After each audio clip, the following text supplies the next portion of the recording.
मौजूद हैं याद है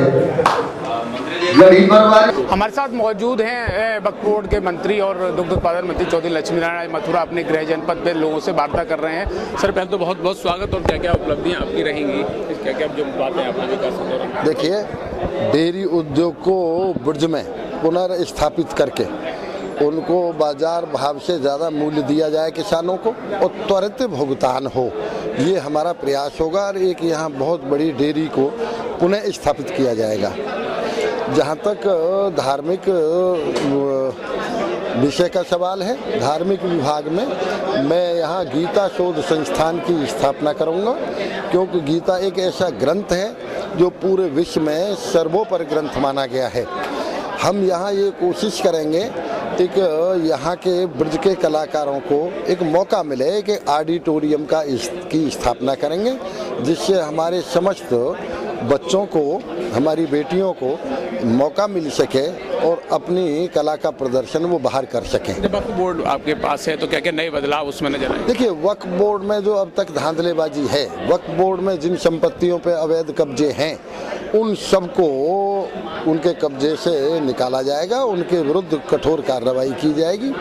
और वक्फ बोर्ड में हम ये प्रयास करेंगे बिल्कुल उसे पारदर्शी बनाया जाए और उसमें आज तक जो भ्रष्टाचार चल रहा है उस भ्रष्टाचार को दूर किया जाए। मानसरोवर यात्रा के लिए 1 लाख रुपए अनुदान की बात सीएम साहब ने कही है। क्या माना जाए जो भारतीय जनता पार्टी पर आरोप लगते रहते ध्रुवीकरण के, क्या वो हिंदुओं को एकत्र करने के लिए आगे चुनाव? नहीं, मानसरोवर यात्रा में यदि हम 1 लाख रुपए देते हैं तो ये कोई नई बात है। हम हज के लिए भी तो दे रहे हैं। यदि हज के लिए दे रहे हैं तो मानसरोवर यात्रा के लिए भी दे रहे हैं। ये और जो 4 धाम की यात्रा है उसके लिए भी दे रहे हैं। तो जहाँ हज में हम 400-500 करोड़ खर्च कर सकते हैं, तो क्या इसके लिए 100-200 करोड़ रुपए यदि खर्च करने की बात कह दी तो ध्रुवीकरण कहाँ से आ गया? तो यमुना जी शुद्धिकरण के लिए आप कटिबद्ध रहे हैं और पहले से यमुना जी के लिए आपने काफी कार्य किए हैं, तो मथुरा में मैं यमुना शुद्धिकरण के लिए बरसाने से लेकर दिल्ली तक की पैदल यात्रा कर चुका हूँ।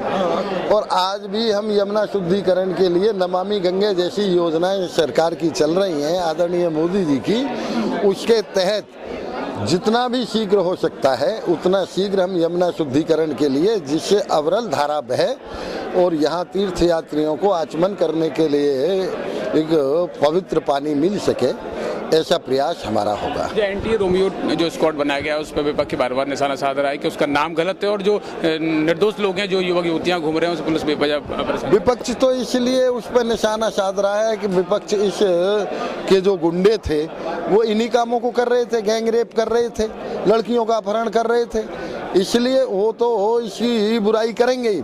लेकिन मैं ये कह सकता हूँ भारतवर्ष के किसी भी राज्य में इतना बढ़िया, इतना अच्छा अभियान नहीं चलाया गया बहन बेटी की सुरक्षा के लिए जितना एंटी रोमियो अभियान चलाया गया। न्यायालय ने राम मंदिर को लिए कहा कि आप दोनों लोग समाज बैठ के इस मामले को सुलझा लें, तो क्या आप इसमें पहल करेंगे? बिल्कुल, निश्चित रूप से हमारी ये पहल है कि दोनों संप्रदायों में, दोनों समुदायों में भाईचारे की भावना हो और राष्ट्रवाद की भावना पैदा हो, जिससे हमारे प्रदेश की प्रगति हो सके। हमारे संग चौधरी लक्ष्मी नारायण मंत्री होते हैं, हर मुद्दे पे हम लोग बात करने तैयार हैं और राम मंदिर बैठ के सुलझाएंगे। कन्हैया सर, मैं एपी न्यूज़ मथुरा। बाद में कर 2 मिनट की बात है।